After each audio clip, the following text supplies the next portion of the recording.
Greetings to you in the name of our Lord and Savior Jesus Christ. All of us have lot of emotions, and some emotions bring us joy, whereas other emotions definitely hurt us.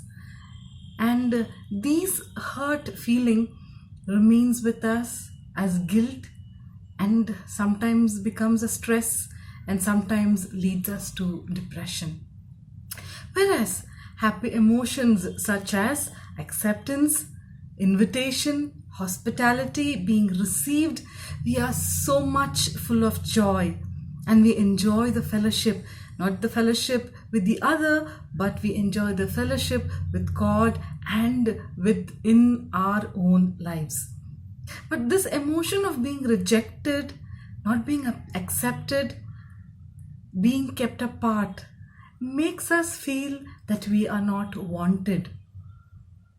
That is why who else will know more than to seek an attention? A child from 0 to 2-year old. A child will cry for everything.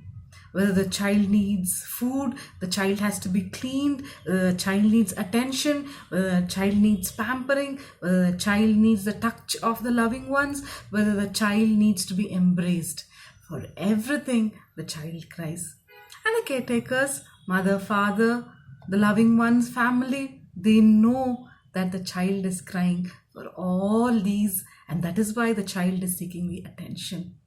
This continues. The child grows older, and then the child starts seeking attention in different form.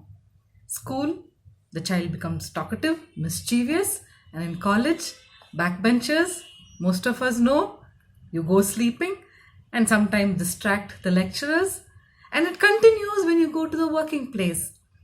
When you need attention from the management, when you need attention from your bosses, you go on strike. This is always become a pattern for us to seek attention for what we need, to seek attention for what we want in our life. Kindly turn with me to Psalm 139 verse 16. It says, "Your eyes saw my unformed substance." When we as human beings who are born in this earth, and when we're seeking and looking for this emotion of being accepted, Psalmist says, when we were not being formed even in the mother's womb, who is looking at us? God is looking at us. God is willing, God is seeking, God is guiding and guarding us. God is inviting us to be part of God's fellowship. What is our response? Hosea, Amos, Isaiah, Jeremiah repeatedly tells us the Lord is waiting for us. Turn to the Lord.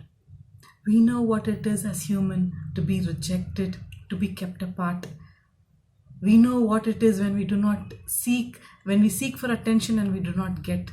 Here is a God, the parable of the lost sheep. We know as a loving shepherd, he goes to search for that one lost sheep. And in the parable of the lost son, here is a parent waiting for the child to return. Dear friends, here is a God who is giving all the attention, because our eyes, our life, our mind, there is always a watching eye in us. Today everywhere we see CCTV. It is not the CCTV that is only limited to spaces, limited to place, but here is a God who watches us throughout. God is journeying with us. God is seeing us. What is our response today? Do we give the emotion of happiness to our God, or do we give the emotion of sadness, of being rejected? What is our response? Revelation 3:20, a verse well remembered, well told, well narrated.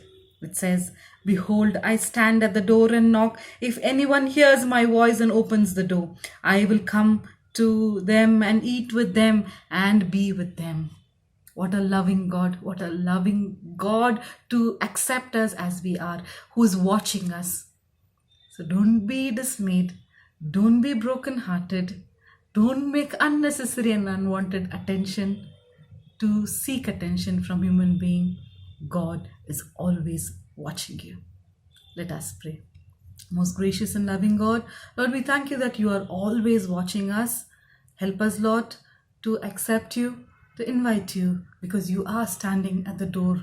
You are knocking. Come into our heart, come into our life, be with us.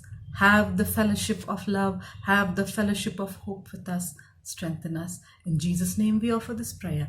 Amen. The grace of our Lord Jesus Christ, love of God, fellowship of the Holy Spirit be with us now and always. Amen. Have a blessed and a wonderful time.